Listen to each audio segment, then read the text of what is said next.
Sa matag barangay sa Subo, anaa ang mga tawo nga hilom nga nag-alagad. Walay reklamo, walay kapoy, ug kanunay andam mutabang. Sila ang mga barangay opisyal ug barangay workers, ang unang duulan sa katawhan panahon sa panginahanglan. Apan kasagaran ang ilang sakripisyo, dili dayon makita. Mao nga dunay usa ka lider nga mipili sa pagpaminaw ug paglihok, si Vice Governor Glenn Soco. Sa iyang panahon isip board member sa ikaunom nga distrito sa lalawigan sa Subo, iyang nakita ang kahimtang sa mga barangay workers. Gamay ang madawat, apan dako ang responsibilidad. Busa, iyang gihimo ang Barangay Workers Act of 2019. Sa yanong nga pagpasabot, kini nga ordinansa naghatag og dugang nga suporta ug benepisyo alang sa mga barangay workers. Lakip niini ang pagtaas sa ilang honorarium ug paghatag og insentibo aron mas mahatagan og bili ang ilang sakripisyo. Gikan sa gamay nga nadawat kaniadto, gipataas kini aron mas makatabang sa ilang inadlaw-adlaw nga panginahanglan. Usa kini ka konkretong paagi sa pagpakita sa kaimportante sa mga barangay official ug barangay workers. Dili man kini dako kaayo sa uban, apan alang sa usa ka barangay worker, dako kini nga tabang sa pamilya ug sa ilang kaugmaon. Ug didto wala nahunong ang suporta sa paglingkod ni Vice Governor Glenn Soco. Iyang gidala ang maong pagmahal sa barangay ngadto sa mas dako nga responsibilidad.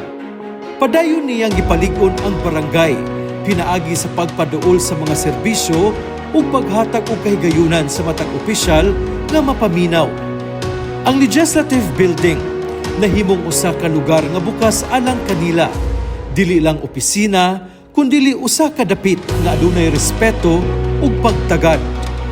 Dinhi, ang barangay opisyal gidawat isip kauban sa pagpalambo sa lalawigan.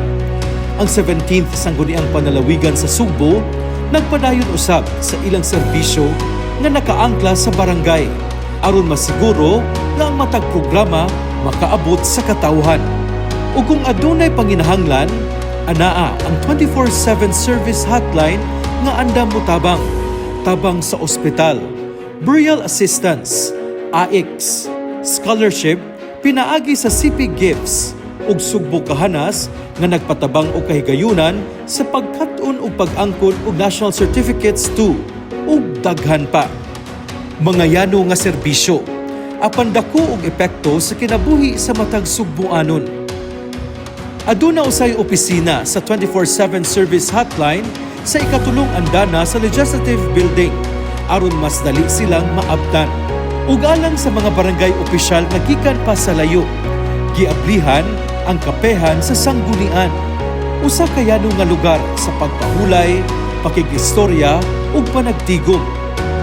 Dinhi, makadawat sila og libre nga kape gikan sa tubulang coffee. Usa ka gamay nga butang nga nagpasabot og dako nga pagpasalamat. Kay usahay, dili kinahanglan og dakong butang aron ipakita ang pag-atiman. Usahay ang pagpaminaw, ang pagdawat ug ang paghatag og bili igo na. Mao kini ang liderato ni Vice Governor Glenn Soco. Hilom, mapahiubsanon, apan tinuod sa serbisyo. Kay alang kaniya, kung lig-on ang barangay, lig-on usab ang Subo.